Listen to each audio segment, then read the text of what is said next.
इति श्री सतगुरु जोड़े पान युग पद धरो चौकस रक्षा कीजिए बार बार विनती करो। अव्यक्त रूप में विराजमान परमाराध्य सदगुरु महाराज जी के युगल पाद पद्मों में कोटिशः नमन। अपने स्वनिवास में विराजमान महर्षि योगानंद परमहंस जी महाराज के चरणों में कोटिशः नमन। मुदमंगल संत समाज के चरणों में कोटिशः नमन करते हुए उपस्थित सत्संग प्रेमी महान भाव माताओं एवं भक्तिमती बहनों, प्रेम से एक बार जय जयकार करें श्री सद्गुरु महाराज की जय।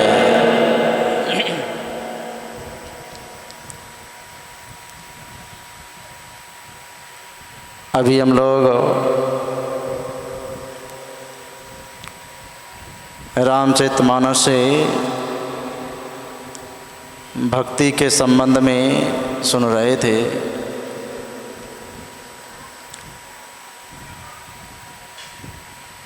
और गोस्वामी जी महाराज रामचरितमानस में लिखे हैं, चाहे अनहोनी बात कितना भी कुछ हो जाए,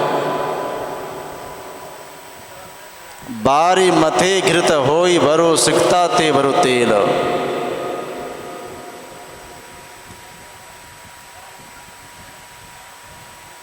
अनहोनी बात हम लोग सुने हैं, देखे भी हैं कि घी कहाँ पर है, घी कहाँ से निकलता है, सबको जानते हैं दूध से निकलता है। लेकिन गोस्वामी जी महाराज जैसे हम लोग कहते हैं ना कि बाबा वैज्ञानिक का युग है, हो सके आगे चल करके ये भी संभव हो सकता है कि बिना दूध से भी घी हो सकता है। जब से सृष्टि हुई तभी से तो अब तक में नहीं निकला है। आगे कहते हो सके संभव हो जाए, बिना दूध से भी घी हो जाए तो हो जाए। और तेल नहीं सुने हैं कि बालों को पेरने से तेल कभी निकलता है, आज तक निकला है। गोस्वामी जी कहते हैं हो सके आगे ऐसा हो जाए, कोई ऐसा तकनीकी आ जाए कि बालों को भी पेरने से तेल निकल जाए। और भी कुछ बात है, जब भी कोई फूल फूला है कहाँ पर, इसी मिट्टी में, इसी धरती पर ही। कहते गोस्वामी जी महाराज कभी आकाश में भी कभी फूल फूल जाए, वो भी मान लेते हैं। बांझ का बेटा किसी को मार डाले, अब बताइए, जब बेटा ही हो जाएगा तो फिर बांझ कहाँ से आएगा? दोनों में से कोई एक ही होगा। लेकिन गोस्वामी जी महाराज कहते हैं कि वो भी कभी हो जाए तो हो जाए। लेकिन नीचे पंक्ति में लिखे हैं कि बिनु हरि भजन ना भवतरिय यह सिद्धांत अपेल। बिना परमात्मा की भक्ति के बगैर जीवों का कल्याण नहीं हो सकता है। और 84 लाख योनियों में जितने भी जीव हैं सबको सुख पसंद है कि ना? कोई ऐसा जीव है 84 लाख योनियों में कि हमको सुख नहीं चाहिए? आप चींटी देखे होंगे, चींटी चींटी सोता ही नहीं। चींटी जो है कभी सोता ही नहीं, वो दिन रात चलता रहता है, दिन रात चलता है। कहाँ जा रहा है? वो भी यही खोजने के लिए, सुख को ही खोजने के लिए। कल पूज्य बाबा कह रहे थे वही सुख को खोजने के लिए हम लोग कहाँ से चल करके यहाँ आ गए हैं। बिहार से चलते चलते बहुत जिला, बहुत राज्य को टपते टपते यहाँ पहुँच गए, और यहाँ पहुँच करके यहाँ के लोग, ये लोग भी कहीं दूसरे जगह जा रहे हैं। चींटी दिन रात उस सुख को खोजने के लिए जा रहे हैं, हम लोग भी उसी चीज़ को खोज रहे हैं, लेकिन सुख है कहाँ? यही चीज़ सीखने के लिए सत्संग का जरूरत पड़ता है, साधु पुरुषों का संग का जरूरत पड़ता है। सब चीज़ है, लेकिन अगर ये नहीं मिले तो खाली खाली है। इसलिए भजन में भी हम लोग गाते हैं कभी कभी, अन धन भरल बा दौलत बेसुमार बा, हरि के भजन बिना जिंदगी बेकार बा। सब चीज़ भरा पड़ा है, लेकिन एक अगर आपके अंदर में भक्ति नहीं है तो बस वैसा ही शोभाहीन लगता है। जैसे माताओं के विषय में कहा गया है, 16 श्रृंगार का वर्णन आता है। 16 श्रृंगारों में कितना भी श्रृंगार कर ले, लेकिन आप लोग जानते हैं सबसे सस्ता वाला जो है 2 रुपया 1 रुपया का जो आता है सिंदूर, एक चुटकी के सिंदूर के बिना क्या होता है? 16 श्रृंगार में सब बेकार हो जाता है।